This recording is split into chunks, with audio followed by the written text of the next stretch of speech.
TET এই পরিস্থিতি কিভাবে সামলানো যাবে? আমাদের কোনো চিন্তা নেই, আমাদের লোকজন তারা আসবে, একটা ধর্মীয় অনুষ্ঠান, আবেগ আছে, যেভাবেই হোক আসবে। তো আমাদের লোকজন ইতিমধ্যে আসতে শুরু করেছে। আমাদের মানে সনাতন, এটা বিজেপির প্রোগ্রাম, তা আপনার সবাই আসবেন, এটা ইচ্ছা করে করেছেন সরকার, যাতে অ্যাটেন্ডেন্স কমে যায় এবং প্রপার পরিবহন না পায়। কারণ পশ্চিমবঙ্গে যে সরকার আছে, এই সরকার হচ্ছে হিন্দু বিরোধী সরকার, তাই তারা ইচ্ছা করে 10 তারিখে ট্রেনটাকে 24 তারিখে করেছে, যাতে পরিবহনের সমস্যা হয়। আমি ধন্যবাদ জানাবো ইস্টার্ন রেলকে এবং সাউথ ইস্টার্ন রেলকে, তারা ভোর 5টা থেকে 18 দিন 21টা লোকাল ট্রেন চালাচ্ছেন, কন্টিনিউয়াস চালাবেন, এবং তার ফলে আমার মনে হয় বিকল্প পরিবহন হিসেবে তারা এই সুযোগ পেয়ে যাবে।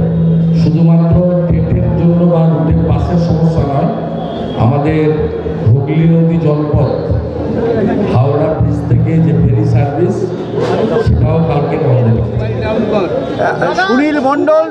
সুনীল মণ্ডল বলেছেন যে আমাদের সংসদ থেকে বিতাড়িত করা হয়েছে, বিজেপির যত সদস্য আছে তাদের গ্রাম থেকে বিতাড়িত করুন, মেরে তাড়িয়ে দিন। কে বলছে? সুনীল মণ্ডল, যে মামলার জড়িয়ে অমিত সিংয়ের মিটিংয়ে জয়েন করতে গেছিল, সেই সুনীল মণ্ডল।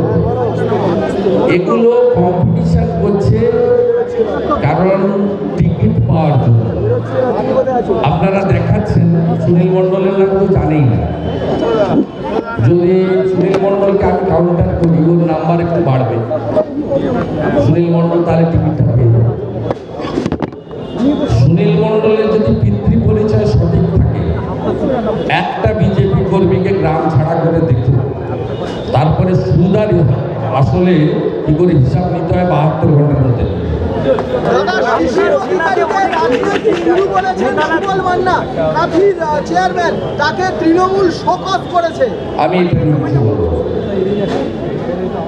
আমি তৃণমূল একথা বলবো না। যে মুখ্যমন্ত্রী প্রধানমন্ত্রীকে কিম্ভূত কিমাকার বলেন, অমিত শাহজিকে বলেন হুদুল কুতকুত, নাড্ডাজিকে বলেন হাড্ডা নাড্ডা চাড্ডা গাড্ডা, উপরাষ্ট্রপতিকে যারা মিমিক্রি করেন, মহামান্য রাষ্ট্রপতির গায়ের বর্ণ নিয়ে যারা প্রশ্ন তোলেন, সেই লোকেদের কাছ থেকে এর থেকে বেশি কিছু আশা করা যায় না।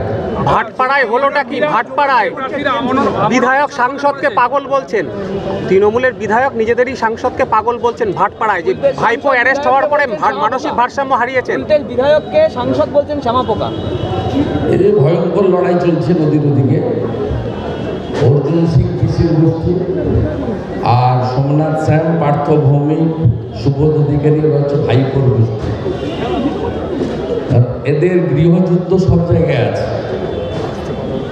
অতএব স্বাভাবিকভাবে এই গৃহযুদ্ধের ফলে রাজ্যের আইন শৃঙ্খলার অবনতি ঘটছে এবং সাধারণ মানুষের নিরাপত্তা নষ্ট হচ্ছে, এবং থানাগুলোতে পুলিশ পাওয়া যাচ্ছে না এদেরকে নিরাপত্তা দেওয়ার কাছে।